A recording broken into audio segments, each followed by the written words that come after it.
Ya desde un tiempo, Meix ha sido protagonista.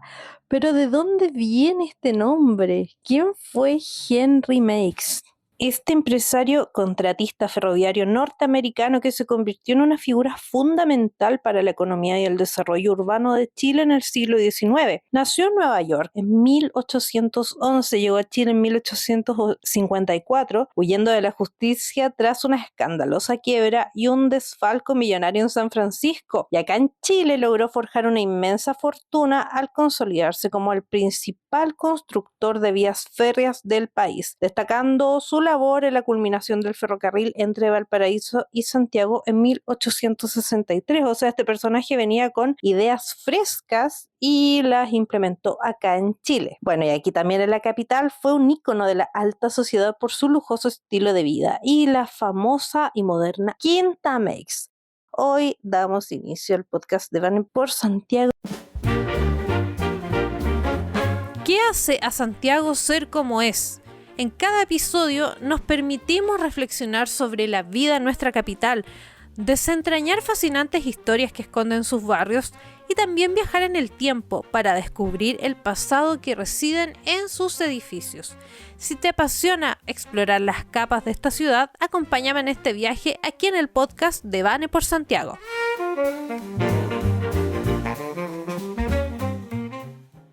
Hay que decir que la configuración espacial de Santiago durante la segunda mitad del siglo XIX y la primera del siglo XX está totalmente ligada a figuras de carácter transgresor, que mediante la inversión de capitales extranjeros y una visión técnica avanzada, porque obviamente venían de otras partes, pudieron alterar todo el tejido urbano que venía desde la colonia, todo lo que querían eliminar. Ese como pasado así tan anticuado lo querían eliminar acá, sobre todo en la época de la Belle Époque. Y entre estos protagonistas destacaba este personaje Enrique Meix, Henry. Era un empresario estadounidense cuya trayectoria en el Cono Sur no solamente redefinió la infraestructura ferroviaria nacional, o sea, igual fue importante para los cambios en los trenes. También dejó una huella en la morfología de la ciudad a través de la creación de la Quinta Meix. Este espacio representaba, seamos honestos, la segregación aristocrática y el lujo arquitectónico que se notaba, o sea, era llamativa pero a morir. Y claro, después este predio se subdividió, se creó el barrio, pero eso lo vamos a ver un poquito más adelante. Como decía en el inicio, para comprender la magnitud de toda esta Quinta Meix que ocupaba un super espacio, primero hay que analizar la figura que, como dije al principio, llega a Chile no como un inversionista consolidado, llega como un hombre que buscaba la redención financiera y también social, o sea, ya era un paria y aquí era un aristócrata. Por eso digo, todos se deberían escapar a Chile, total. Entonces, claro, en Estados Unidos tuvo una carrera mercantil, pero tuvo unos altibajos extremos y nada, se vio obligado a ir a San Francisco y después tenía un montón de deudas, desfalcos por aquí y por allá, y al final llegó a Talcahuano en 1850 y aquí ya empezó su segunda vida profesional. O sea, aquí aplicó la comprensión que venía de la economía política local, o sea, todo lo que traía de allá que estaba muy avanzado lo aplicó acá, porque dedujo, y claro, hay que decir que igual fue bastante inteligente, dedujo el progreso de la joven República Chilena. Piensa, en 1850 no llevábamos nada de república, y esto dependía críticamente de la superación de las barreras geográficas mediante el vapor. O sea, fue un visionario, pero no es que inventó la rueda ya estaba inventada, él la trajo nomás. Entonces el ascenso en Chile fue pero así un fugaz, porque claro, demostró su capacidad técnica en la construcción del puente ferroviario sobre el río Maipo y también tuvo contratos súper importantes con el Estado. De hecho, el hito que lo consagra definitivamente fue la finalización de la línea ferroviaria Quillota-Santiago en 1863. Imagínense, desde que llegó, súper poquitos años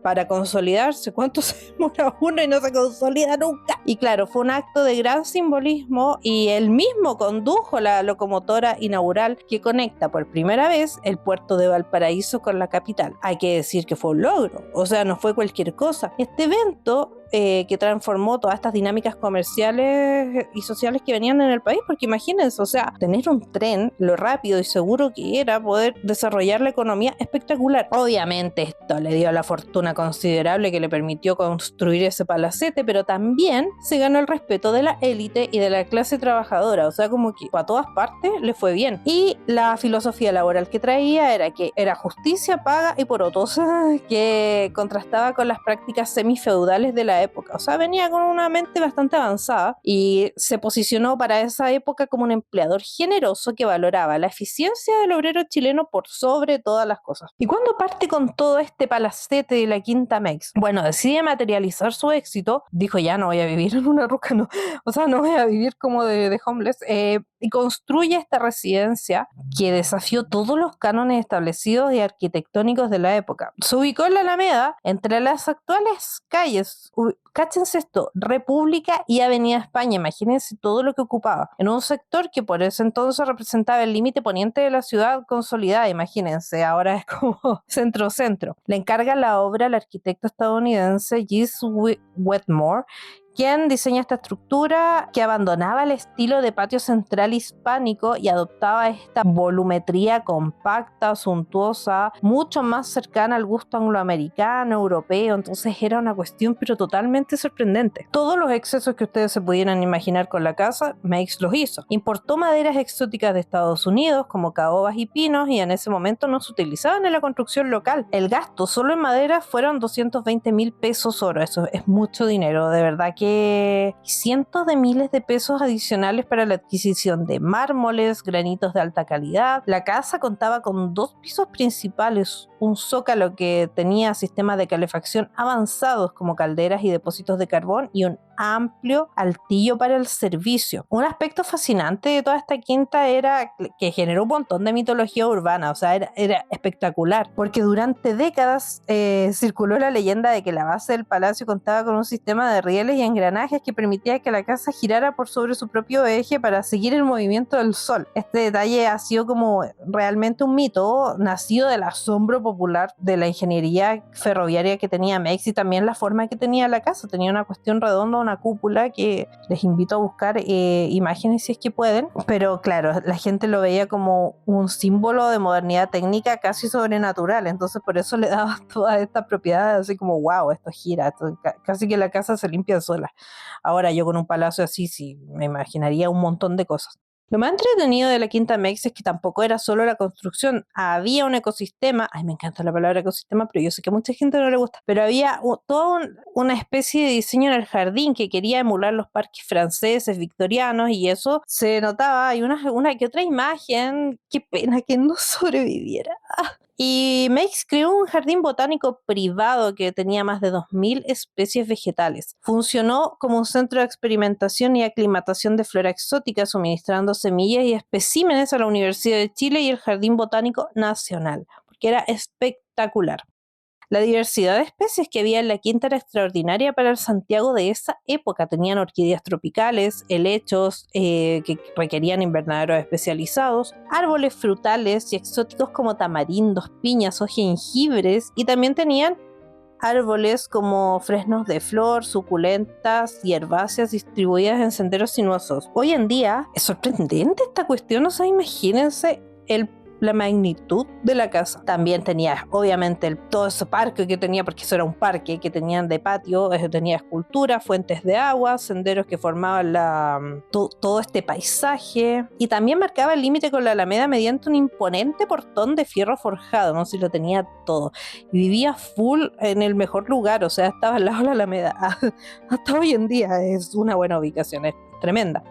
Pero claro, esto fue un esfuerzo paisajístico que buscaba no solamente el placer personal de Meiggs, también formaba parte de su ambición de transformar Santiago en un espacio más europeo, más sofisticado. Entonces, claro, venía con todas estas ideas. Piensen que en un lugar puedes ser un perdedor y en el otro puedes ser un salvador. De cero a héroe. Pero Todo llegó a su fin, todo se derrumbó porque se quebró su sueño. A pesar de toda esta magnificencia que proyectó la estancia de Meiggs en su quinta, la verdad es que fue relativamente breve. Estuvo marcada primero por tensiones legales. En 1866, apenas concluida la construcción, Meiggs se vio envuelto en un litigio internacional debido a deudas no saldadas que databan de 1854. De hecho, un acreedor de San Francisco otorgó poderes legales para cobrar pagarés que Meiggs había firmado en sus años en California y solicitaron medidas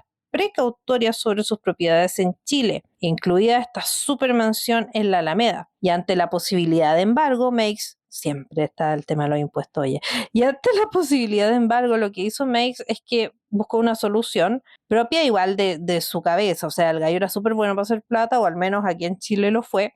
Hizo una super rifa nacional de sus propiedades. Se emitieron miles de boletos con la promesa de destinar parte de los fondos a obras de beneficencia, buscando el apoyo de la opinión pública. De hecho, Benjamín Vicuña Maquena, que era amigo cercano de Meiggs, promovió la iniciativa y destacó la generosidad del magnate y la belleza de su quinta. Entonces organizaron bailes multitudinarios para atraer gente que comprara los números, pero la rifa fue un fracaso comercial. La sociedad chilena tenía miedo de este riesgo financiero y claro, no respondieron masivamente. Entonces en 1867 la Intendencia de Santiago solo había recaudado una fracción mínima de los fondos necesarios para saldar la deuda que tenía con este acreedor. Este revés financiero aceleró la partida de Meiggs hacia Perú en 1868 y tuvo que dejar atrás el palacio que había soñado como su residencia definitiva. Era súper espectacular y ya no pudo ser. Y en 1872 se arma un loteo. En 1872 el vasto territorio que tenía la quinta Meiggs fue objeto de una subdivisión o loteo masivo. Lo dividieron por lotes para poder ahí rematarlo. Este fue el motor principal de la urbanización que conocemos en el sector poniente de la Alameda, donde está actualmente el conjunto Virginio Paz, y también dando el origen a lo que hoy conocemos como el barrio República. ¿Qué pasó? Que con este loteo de la quinta se abrieron dos avenidas fundamentales para el desarrollo de la ciudad. Fue la Avenida República y Avenida España, originalmente llamada Avenida de la Capital. Meiggs cedió gran parte de sus terrenos para la transformación de estas vías, las cuales se convirtieron rápidamente en un refugio de la oligarquía santiaguina que buscaba escapar de la congestión que ya estaba teniendo el centro histórico. Siempre el centro congestionado, siempre taco y toda la cuestión. Y el palacio original, junto con una porción reducida de su parque, quedó ubicado en el centro de estas dos nuevas arterias, manteniendo su posición como un referente visual y social del barrio. Y claro, tras el loteo la mansión no pierde toda esta esencia de exclusividad que tenía y fue adquirida por figuras prominentes que continuaron la labor de embellecimiento del recinto. Una de las dueñas más célebres fue Isidora Goyenechea, viuda de Luis Cousiño, quien contrató al paisajista inglés John Drummond para restaurar y mantener los jardines del palacio. Bajo la propiedad de la quinta Meiggs fue escenario de célebres eventos sociales, como, no sé, por supuesto, bailes, cenas de gala, etcétera, etcétera, donde se reunía la élite del país. Posteriormente, la mansión fue comprada por el barón de Rivière, un aristócrata francés que invirtió la fortuna obtenida de la mina de caracoles para poder dotar este palacio con un lujo mucho más grande. Renovó los interiores con una opulencia propia de los palacios europeos. O sea, este palacio llamaba mucho la atención y lo querían para ellos, era espectacular. Por ejemplo, ¿qué hizo? Los empapelados tradicionales fueron sustituidos por finas sedas francesas. Los pisos fueron reemplazados por parquet de primer orden tallados con patrones complejos y los techos fueron decorados con artesonados de madera noble trabajada a mano. O sea, era mucho más espectacular. Y durante este periodo su esposa convierte la quinta en el epicentro de la vida social de Santiago, ya puro carrete de la élite chilena, y ofrecían recepciones, picnics en los jardines y bueno, marcaron la memoria igual de mucha gente. Pero la inestabilidad política de Europa obligó al barón a regresar a Francia tras el inicio de la guerra franco-prusiana y deja la mansión cerrada por varios años. Un preludio del declive que iba a venir después con el tema de la quinta Meiggs. A finales de la década de 1930, el modelo de vida de las grandes mansiones aristócratas entró en crisis. O sea, toda la Belle Époque ya pasó, porque la ciudad estaba más densa y habían cambios sociales, había mucha desigualdad y ya se estaba notando. Entonces el Palacio de la Quinta Meix, que alguna vez fue el símbolo de un poderío ferroviario, fue demolido en 1941 y dio paso a un proyecto habitacional que fue bastante innovador, que fue el conjunto Virginia o Paso. Este barrio blanco que está ahí entre las calles, es como que está escondido. Si uno no sabe cómo llegar, no lo encuentra, pero es espectacular, es todo blanco, es una zona típica espectacular. Esto fue diseñado por Luciano Kulczewski, nuestro Gaudí, que en 1944 diseña este conjunto de 33 viviendas de 2 pisos, bastante moderno para la época, con los terrenos que antes ocupaba el palacio. O sea, imagínense, armaron 33 casas gigantes, porque no son casas chubi, gigantes de un palacio.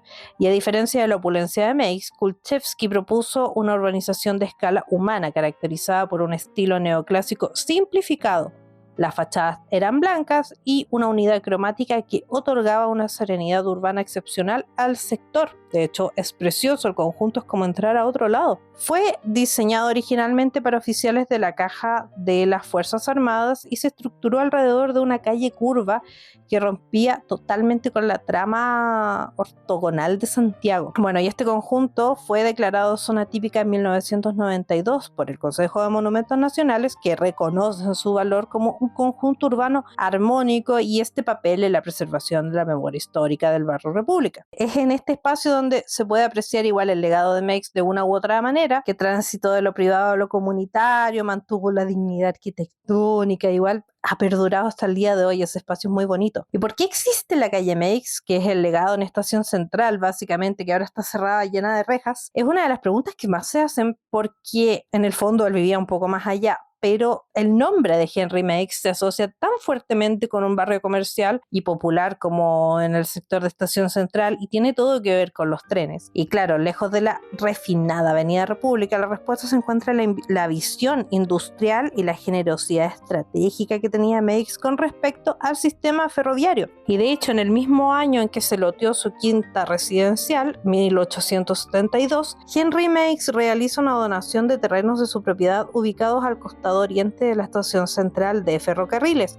Esos terrenos, situados en lo que entonces era la periferia agrícola denominada Chochunco, tenían como objetivo facilitar la creación de espacios habitacionales, asentamientos para trabajadores y el desarrollo de un comercio que diera, no sé, pues servicio a viajeros, a transporte de carga, etcétera, etcétera. Por lo tanto, la municipalidad decidió bautizar la calle principal de este nuevo loteo como Calle Meix, en honor al hombre que no solo había construido la línea férrea, también había permitido que el suelo alrededor de la estación se transformara en un motor económico para la ciudad. Es una historia muy interesante. Y bueno, ya vemos cómo evolucionó el barrio Meix, porque lo que comenzó como un pequeño asentamiento ferroviario evolucionó a lo largo del siglo XX hasta convertirse en el centro de comercio mayorista que conocemos hoy, que está lleno de rejas.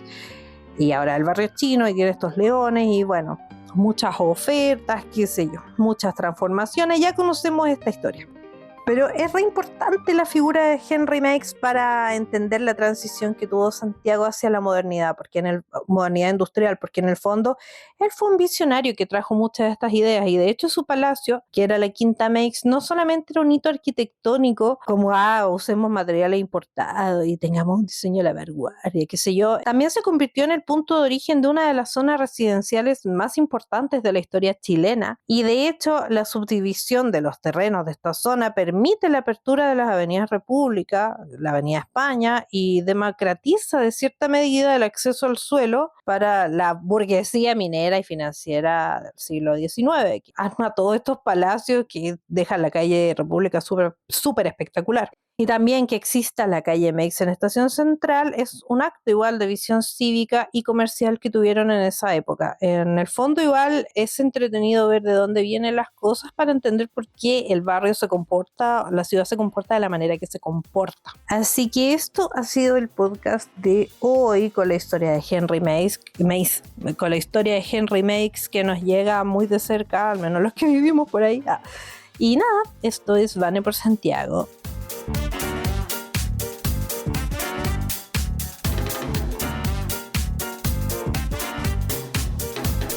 Muchas Muchas gracias por acompañarnos en este nuevo capítulo y te invitamos a seguir descubriendo las infinitas historias que Santiago nos tiene preparadas y para contar. Sígueme en las redes sociales de Vane por Santiago. Así, súper simple. Nos vemos en un próximo capítulo.